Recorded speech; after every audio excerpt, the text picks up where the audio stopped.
అంటే విజయవాడ పాలిటిక్స్ చూస్తే అది ఎవరైనా కానివ్వండి, అంటే ఎవరైతే ఈ హత్య రాజకీయాలు, రౌడీ రాజకీయాలతో ప్రత్యక్షంగా కానివ్వండి, పరోక్షంగా కానివ్వండి సంబంధాలు ఉన్నారో వీళ్ళందరూ కూడా చాలా కోట్లకు పడగలెత్తారు. సామాన్య కుటుంబాల నుంచి వచ్చి వాళ్ళ వందలు వేల కోట్ల సామ్రాజ్యాలు నిర్మించుకున్నారు. అందులో మల్లాది విష్ణు గారు కూడా ఉన్నారు అనేటువంటిది ఒక ఆరోపణ ఉంది.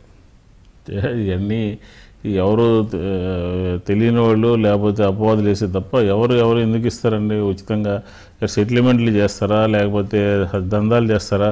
ఈ వ్యాపారాలు చేస్తే డబ్బులు వస్తాయి అంతే తప్ప 30 years ఇండస్ట్రీ అంటే డబ్బులు.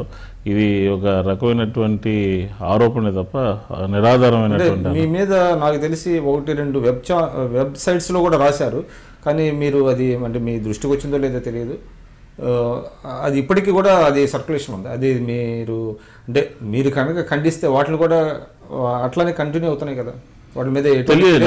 నా నోటీస్లో రాలేదు. వస్తే ఖచ్చితంగా ఒక నిరాధారమైనటువంటి ఆరోపణలు లేకపోతే ఎలిగేషన్స్ వచ్చేసి న్యాయపరంగా దానికి లీగల్ నోటీస్ ఇస్తాం అంతే తప్ప ఏదైనా ఒక స్పెసిఫిక్గా చేస్తే దాని మీద ఆరోపణ చేస్తే ఎవరైనా ఇదవుతారు తప్ప ఒక వేగ్గా దాని మీద ఇలా ఇదని చెప్పని నాన్సెన్స్ అంతా కొంతమంది ఎవరో గిట్టని వాళ్ళు ఏదో చేస్తుంటారు. దాని పెద్ద పట్టించుకో. ఎందుకంటే పాలిటిక్స్లో ఉన్నప్పుడు ఇలాంటివన్నీ కూడా సహజం. కాబట్టి ఎవరికైనా ఒక అన్యాయంగా సంపాదించిన డబ్బు కూడా నిలబడదు. ఒక వ్యాపారాలు చేసి లేకపోతే ఒక తన ఆలోచనలతో తన కష్టంతో పైకి రావాలి తప్ప ఈ రకమైనటువంటి పనులు చేసేవాడు ఎవరికి కూడా సరైనటువంటి ప్రజల్లో ఆదరణ ఉండదు.